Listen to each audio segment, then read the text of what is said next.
Ladies and gentlemen, the very word secrecy is repugnant in a free and open society, and we are, as a people, inherently and historically opposed to secret societies, to secret oaths, and to secret proceedings.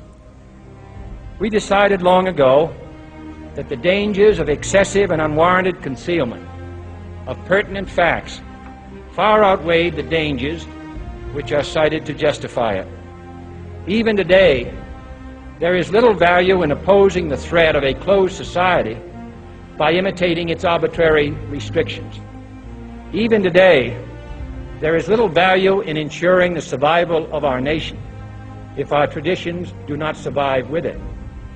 And there is very grave danger that an announced need for increased security will be seized upon by those anxious to expand its meaning to the very limits of official censorship and concealment.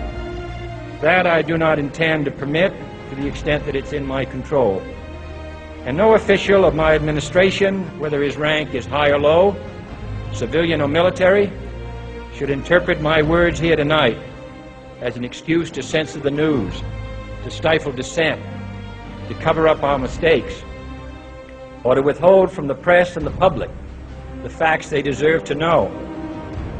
For we are opposed around the world by a monolithic and ruthless conspiracy that relies primarily on covert means for expanding its sphere of influence, on infiltration instead of invasion, on subversion instead of elections, on intimidation instead of free choice, on guerrillas by night instead of armies by day.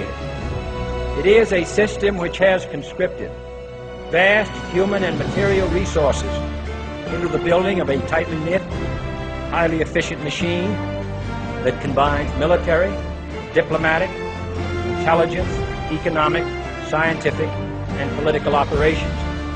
Its preparations are concealed, not published.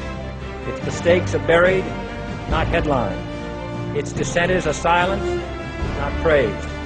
No expenditure is questioned, no rumor is printed, no secret is revealed. No president should fear public scrutiny of his program, for from that scrutiny comes understanding, and from that understanding comes support or opposition, and both are necessary. I am not asking your newspapers to support an administration, but I am asking your help in the tremendous task of informing and alerting the American people.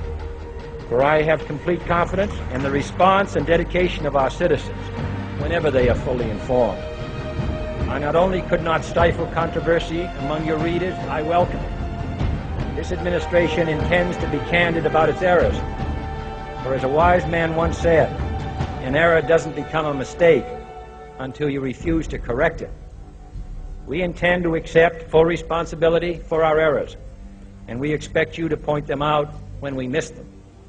Without debate, without criticism, no administration and no country can succeed, and no republic can survive.